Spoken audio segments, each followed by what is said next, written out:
Olá pessoal, que a graça de Cristo esteja com vocês. Esse aqui é mais um vídeo nessa série sobre a história da igreja. E aqui agora nós vamos conhecer um pouco, de forma resumida, sobre as principais tradições na área da música dentro da história da igreja, né, melhor dizendo, dentro da Reforma Protestante, ou a partir da Reforma Protestante, e que foi base, e é base, né, para muito dessa herança musical dentro do meio protestante. Então você vai conhecer um pouco da história da música cristã, ou música sacra, né, entre reformadores, puritanos, irmãos moráveis, metodistas e anabatistas.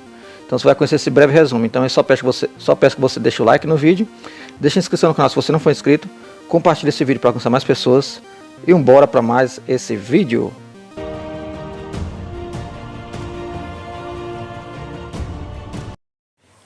Então vamos conhecer sobre a música sacra cristã entre os reformadores. Os reformadores protestantes desempenharam um papel importante na promoção da música sacra congregacional. Antes da reforma, a liturgia na igreja ocidental era fortemente influenciada pela tradição católica romana. E a música litúrgica era principalmente executada por coros e sacerdotes em latim. Os reformadores, incluindo Martinho Lutero, João Calvino e outros, introduziram mudanças significativas na música sacra. Aqui estão algumas características desse período. Tradução para a língua vernácula, que é a língua local, né? Da língua que você fala. Os reformadores favoreceram a tradução dos textos litúrgicos e bíblicos para as línguas vernáculas, permitindo que os fiéis entendessem e participassem mais ativamente na adoração. Martinho Lutero, por exemplo, traduziu a Bíblia para o alemão. Sobre os hinos congregacionais. Os reformadores enfatizaram o canto congregacional. Martinho Lutero, em particular, compôs hinos que eram destinados a serem cantados por toda a congregação, não apenas pelo coro. Isso inclui o famoso Ein fest Burg ist unser Gott. Desculpei pelo meu alemão, né? Castelo Forte é Nosso Deus. É um hino bem conhecido de Martinho Lutero. Simplicidade musical. A música foi simplificada para torná-la acessível ao público em geral. Os reformadores desencorajaram a elaboração excessiva e a complexidade musical que caracterizavam algumas composições litúrgicas na época. Então eles colocaram de forma mais simples para ficar mais fácil para o entendimento do povo. ênfase nas escrituras. A música sacra foi diretamente ligada às escrituras. Os hinos frequentemente refletiam doutrinas e passagens bíblicas importantes. Adoração centrada em Deus. Houve uma mudança na ênfase da adoração centrada na igreja e no ritual para uma adoração mais centrada em Deus e na comunidade de crentes. Ou seja, aqui já estava sendo louvada a figura de Deus mesmo e o que ele faz, né? Antigamente, lá no tempo do catolicismo romano, era enfatizado coisas que tinham a ver com a denominação em si, né? Romanista. Inclusão de instrumentos musicais. Algumas tradições reformadas permitiram o uso de instrumentos musicais na adoração, embora com uma preferência por instrumentos mais simples em comparação com a pompa associada à música católica romana da época. Salmodia exclusiva. Em algumas tradições reformadas, como a tradição calvinista, a salmodia exclusiva era praticada onde apenas os salmos eram cantados na adoração. Essas mudanças na música sacra desempenharam um papel importante na criação de uma adoração mais participativa e acessível durante o período na Reforma Protestante. Agora, bora conhecer a música sacra entre os moráveis, né, irmãos moráveis. Os irmãos moráveis, ou unidade dos irmãos, têm uma rica tradição de música sacra que reflete sua ênfase na devoção espiritual, comunidade e adoração. Os irmãos moráveis são conhecidos por sua contribuição significativa para a música sacra, especialmente durante o período barroco. Aqui estão alguns aspectos da música sacra dos irmãos moráveis. Hinos congregacionais. Assim como outros grupos protestantes da Reforma, os irmãos moráveis valorizavam o canto congregacional. Eles desenvolveram um rico repertório de hinos que eram cantados em suas congregações. Enfoque na adoração comunitária. A comunidade desempenhou um papel central na vida dos irmãos moráveis, e isso se refletia na música. Suas composições muitas vezes enfatizavam a comunhão entre os crentes e a adoração coletiva. ênfase na experiência pessoal. A música dos irmãos moráveis frequentemente refletia uma ênfase na experiência pessoal e devocional. Suas letras eram profundamente espirituais e expressavam uma conexão íntima com Deus. Orquestras e corais. Os irmãos moráveis eram conhecidos por suas orquestras e corais. Eles desenvolveram tradições musicais que incluíam a apresentação de música coral e instrumental durante seus serviços. Canto dos Salmos. Assim como em outras tradições protestantes, o canto dos salmos era uma prática comum entre os irmãos moráveis. Os salmos eram frequentemente incorporados em seus hinos e composições. Compositores notáveis. Compositores notáveis associados aos irmãos moráveis incluem Johann David Reinschen e Johann Friedrich Peter, que contribuíram para o desenvolvimento da música sacra na comunidade. Liturgia musical. A liturgia musical era cuidadosamente planejada e as práticas musicais eram integradas aos serviços religiosos, contribuindo para uma experiência de adoração abrangente. A música sacra dos irmãos moráveis é uma parte vital da sua tradição, refletindo seus valores espirituais e seu compromisso com a adoração comunitária e a experiência pessoal de fé. Agora vamos conhecer a música sacra entre os puritanos. Os puritanos, um grupo de reformadores ingleses do século XVI e XVII, tinham uma abordagem caracteristicamente austera e centrada na palavra de Deus. Suas práticas de adoração, incluindo a música sacra, refletiam sua ênfase na simplicidade e na aderência estrita às escrituras. Algumas características da música sacra entre os puritanos incluem a ausência de instrumentos. Muitos puritanos evitavam o uso de instrumentos musicais em seu serviço de adoração. Influenciados por uma interpretação mais rigorosa da regulamentação bíblica, isso resultou em uma abordagem a capela, sem instrumentos, para o canto congregacional. Canto dos Salmos. O canto dos salmos era uma prática comum entre os puritanos. Eles viam os salmos como uma forma direta de louvor e oração que podia ser encontrada nas escrituras. Simplicidade e clareza nas letras. As letras dos hinos eram caracterizadas por sua simplicidade e clareza. Os puritanos valorizavam a compreensão direta da mensagem bíblica e buscavam refletir isso em suas músicas. Canto congregacional. Assim como outros grupos protestantes da época, os puritanos valorizavam o canto congregacional. A congregação era encorajada a participar ativamente na adoração por meio do canto. Exclusividade dos salmos na adoração.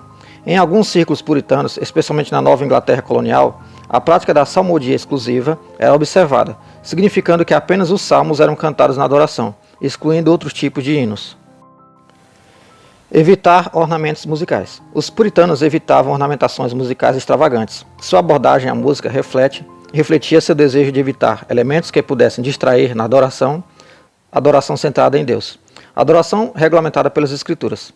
Os puritanos procuravam basear todas as suas práticas de adoração nas Escrituras, segundo o princípio de que somente aquilo que estava explicitamente ordenado ou permitido na Bíblia deveria ser parte do culto. Embora os puritanos tenham sido muitas vezes retratados como rígidos e sérios, a música sacra desempenhou um papel vital em sua expressão de devoção e louvor a Deus. Suas práticas influenciaram significativamente a tradição congregacionalista e tiveram um impacto duradouro na música religiosa na América. Vamos ver agora a música sacra cristã entre os metodistas. A música sacra entre os metodistas tem uma rica tradição que reflete os valores e a teologia desta denominação cristã. Alguns aspectos notáveis incluem hinos de Charles Wesley. Charles Wesley, irmão de John Wesley, cofundador do metodismo, foi um profícuo compositor de hinos. Muitos dos hinos que ele escreveu são amplamente usados pelos metodistas até hoje. Exemplos incluem Hark the Herald Angels Sing e Offer a Thousand Tongues to Sing. Inários metodistas. Os metodistas têm inários específicos que são usados em suas igrejas. Esses inários geralmente incluem uma variedade de hinos que abrangem temas como louvor, adoração, arrependimento e compromisso cristão. Canto congregacional. Assim como em muitas outras tradições protestantes, o canto congregacional é uma parte fundamental do culto metodista. Os metodistas valorizam a participação ativa da congregação na adoração através do canto. Influência do avivalismo. O metodismo tem raízes no avivalismo, um movimento que enfatizava experiências pessoais de avivamento espiritual. Isso muitas vezes se reflete na música, com hinos que expressam uma intensa devoção e uma busca por uma relação mais profunda com Deus. Teologia wesleyana nas letras. As letras dos hinos muitas vezes refletem a teologia wesleyana, que inclui ênfase na graça preveniente, santificação e o conceito de amor divino derramado em nossos corações. Muitos hinos expressam a jornada espiritual e o desejo de crescer na santidade. Variedade de estilos musicais. Os metodistas são conhecidos por adotar uma variedade de estilos musicais em sua adoração, desde hinos tradicionais até músicas mais contemporâneas. Isso reflete a diversidade dentro da tradição metodista. Músicas nas celebrações metodistas. Música desempenha um papel significativo nas celebrações metodistas, incluindo eventos como acampamentos e conferências. Essas ocasiões, muitas vezes, envolvem momentos intensos de adoração por meio da música. A música sacra dentro do metodismo é uma expressão vibrante da fé e da teologia metodista. unindo a congregação em adoração e reflexão espiritual. Música cristã, música sacra cristã agora entre os anabatistas. A música sacra entre os anabatistas, um grupo de cristãos que emergiu durante a Reforma Protestante, tem características distintas e reflete as ênfases teológicas e práticas comuns a essa tradição. Alguns aspectos notáveis incluem a simplicidade. A tradição anabatista historicamente valoriza a simplicidade em todos os aspectos da vida, incluindo a adoração. Isso muitas vezes se reflete na música, com uma preferência por arranjos simples e melodias acessíveis. Canto congregacional. Como em muitas outras tradições protestantes, o canto congregacional é central na adoração anabatista. A congregação é encorajada a participar ativamente na música durante os serviços. Hinos com mensagens teológicas distintas. Os hinos anabatistas muitas vezes contêm mensagens teológicas distintas, enfatizando valores como a paz, a não resistência, a comunidade e a simplicidade de vida. Resistência à instrumentação elaborada. Historicamente, alguns grupos anabatistas têm resistido ao uso de instrumentos elaborados na adoração, preferindo o canto a capela, sem acompanhamento instrumental, para manter a simplicidade. Hinos sobre perseguição e fé firme. Dada a história da perseguição enfrentada pelos anabatistas, alguns hinos refletem temas de resistência pacífica, perseverança na fé e a esperança na providência divina. Hinos em diferentes línguas. Dependendo da comunidade anabatista específica, hinos podem ser cantados em diferentes línguas, refletindo as origens étnicas e culturais diversas desse grupo. Influência na tradição menonita, que é uma denominação que surgiu do meio desse grupo. Os menonitas, que é o líder fundador é o Menon Simons, um ramo significativo dos anabatistas, tem uma tradição musical distinta. Muitos hinos menonitas refletem os valores de paz, simplicidade e compromisso com a comunidade. Uso de música na educação religiosa. A música desempenha um papel importante na educação religiosa entre os anabatistas, ajudando a transmitir valores teológicos e a história da tradição. É importante observar que, como em qualquer tradição religiosa, pode haver variações significativas nas práticas musicais entre diferentes comunidades anabatistas, e essas práticas podem evoluir ao longo do tempo. Então é isso, pessoal. Espero que você tenha gostado desse vídeo. Foi um vídeo falando sobre as principais tradições musicais das músicas sacras, entre os meios protestantes em geral, nas suas mais variadas vertentes. E o hino, pessoal, a música, ela claro, faz parte do culto, e é biblicamente descrito isso, faz parte do culto, tem que ter louvor, tem que ter hino. E os hinos, eles servem não só, pessoal, para a gente adorar, mas também para a gente criar aquela unidade como congregação, como comunhão, e também nos ajuda a ministrar doutrinas. A igreja aprende também através dos hinos. Por isso que é muito importante, uma coisa que toda denominação tem que estar, e todo crente tem que estar ciente disso. Os hinos ensinam, doutrinam, eles passam valores e princípios. Então é muito importante saber que tipo de hino você está cantando. Hinos que adoram a Deus e o que Ele faz na nossa vida. Então é isso. Não hinos antropocêntricos, como a gente vê por aí, que enaltece o ser humano e sempre colocando o ego do ser humano acima de tudo. Então eu espero que você tenha gostado do vídeo, deixe o like no vídeo, deixe inscrição no canal se você não for inscrito, compartilhe esse vídeo para alcançar mais pessoas e o canal possa crescer com isso. Deixe seu comentário também para saber o que você está achando do vídeo e da série. E não se esqueça, somos um em Cristo e fica com Deus.